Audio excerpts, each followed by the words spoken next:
Leo, be quiet! Thank you. Hey guys, it's Darcy, and today I wanted to do, why do I do that? Why do I do this?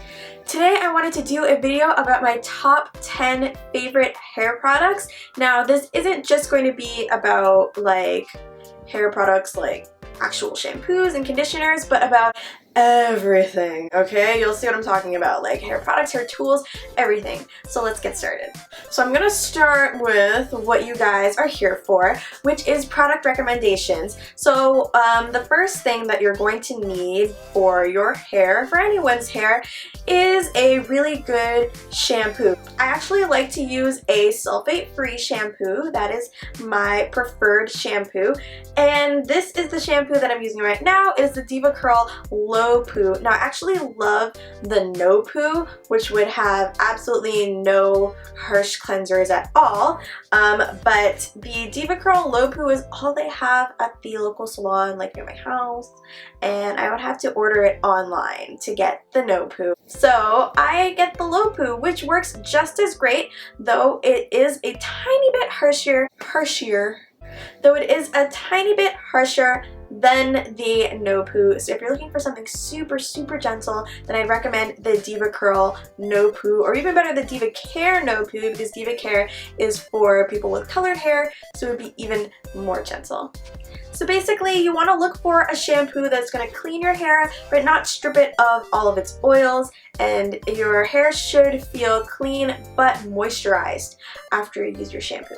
Next is conditioner, and my conditioner recommendation would be something thick, something creamy, something with a lot of slip, which means that you can run your hands through your hair while your conditioner is in your hair. A product like that. And currently the product that I've been using, and I've been using this product for like about a year now, absolutely in love with it, is the Aussie Moist Conditioner. And I actually started using this conditioner because of Jade from Lipstick and Curls, so thank you, Jade.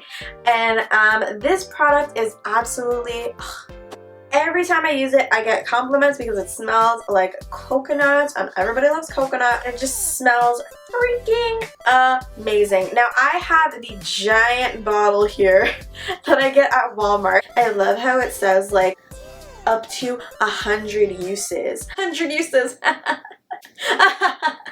That's funny. Next for products is, if you have natural hair, I'm recommending that you pick up a gel of some sort, okay? Now I used a bunch of gels, including I've used the Eco Styler gel. I have used, you know, those really heavy duty gels that you find in like the ethnic aisle.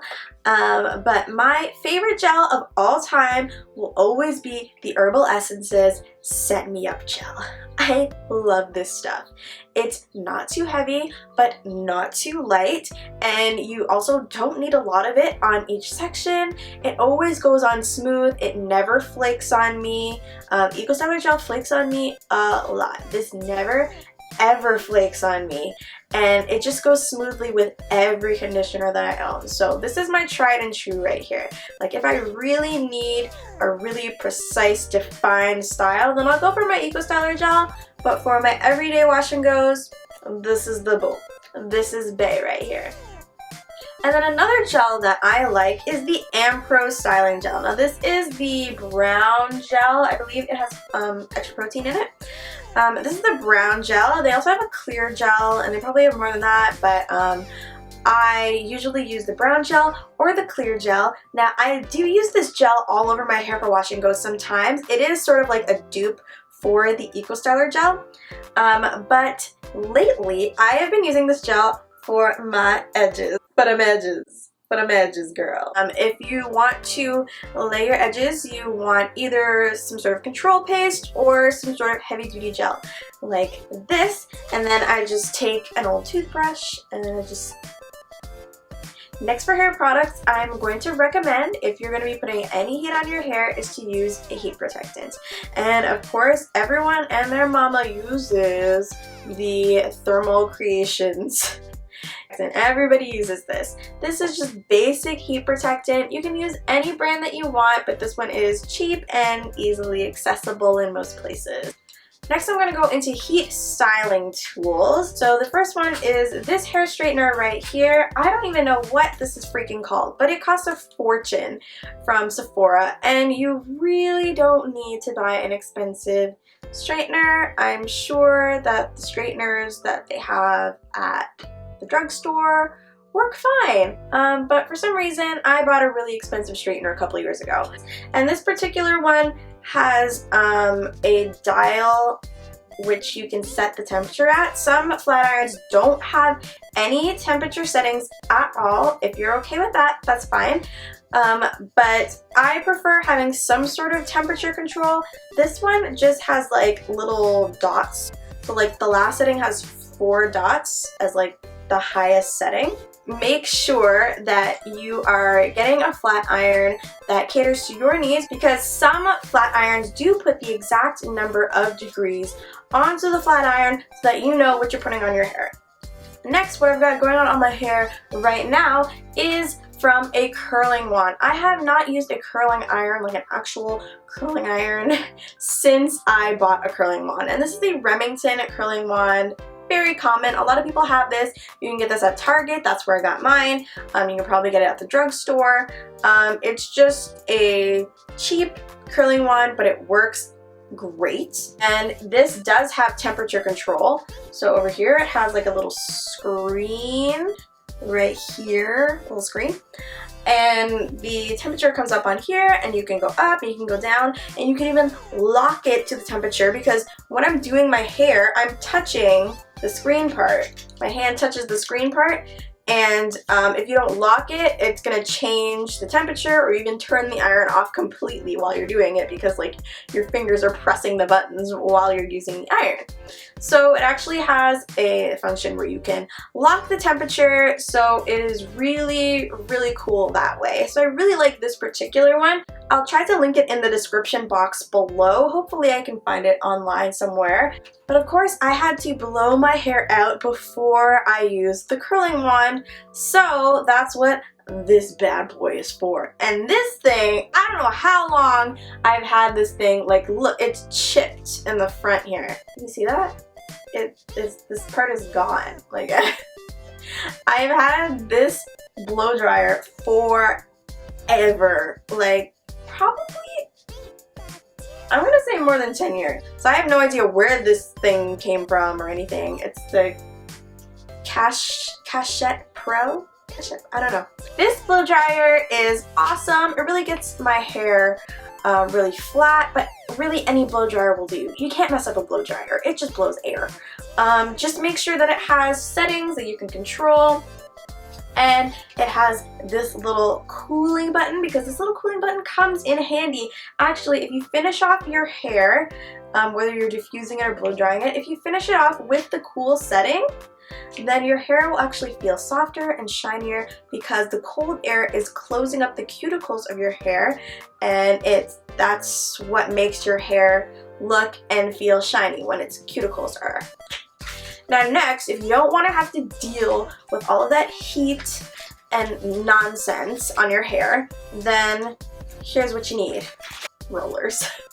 These rollers are pretty small, so if you want to do something like a roller set, or if you want really big curls, then you're going to want bigger rollers, but rollers come in like a million sizes. That's just an example. So I use these rollers a lot to roll the ends of my hair when I'm doing, say, like a twist out style, or I've actually done like a roller set with these, and the curls come out really small and cute, but they're really, really nice. I don't use them a lot because I have to sleep in them, and it's like the worst thing ever. It's a nightmare to have to sleep in rollers. So I tend to stick to my curling iron instead of these things, but if you're really heat conscious, then you're going to want to invest in some rollers for your hair. And the number 10 hair tool that everyone needs is a hairbrush. Yeah, I know. Okay, before you click out of the video, hear me out. A lot of people don't use hairbrushes because they're afraid of them, and they finger comb. And I love finger combing. That is my mode of choice. I finger comb when I am in the shower, definitely, until I met this guy. I never ever go without my tangle teaser. I use this thing for everything. I use this to comb my hair in the shower. I use this to blow out my hair. I use this thing all the time because it is amazing. It just gets through your hair and then your hair feels so soft and smooth afterwards. Like it gets every little tangle, and it is because, please excuse, this thing is dirty, please excuse me, but it's because of all the little tiny little bristles that it has. And I love this thing. Darling, there's no way, no way I'm brushing without you. But it is expensive for a hairbrush. It was probably like $20 something here in Canada, which is really expensive for a hairbrush, you know, when you could just buy your normal hairbrush for like, what, $5 at the drugstore? Like this one's from Conair. This actually came with one of my blow dryers. But you could just use a brush like this and, you know, it'll do. It'll do. But this thing, I love it. And that is it for my tips today, guys. If you have any questions or any more tips that you have, please leave them in the comments below, and I will see you guys in the next video. Don't forget to give this video a big thumbs up if you enjoyed it, and don't forget to subscribe because I make a new video every Tuesday and Friday. You don't want to miss that. And if you aren't following me on my Instagram, my Snapchat, my Twitter, or my Facebook, you're missing out on a lot of extra bonus content. So go ahead and click the links in the description box so you don't miss out on anything. Okay guys, so I will see you in the next one. Bye! 이제 익숙해지는 것 같아 키가 작을 때부터 해왔던 상상 마음껏 펼치고는 꿀 같은 단잠 자고 일어나서 어디 가든 나는 항상 자신감 넘치게 행동해야 하지 아직 많이 부족하긴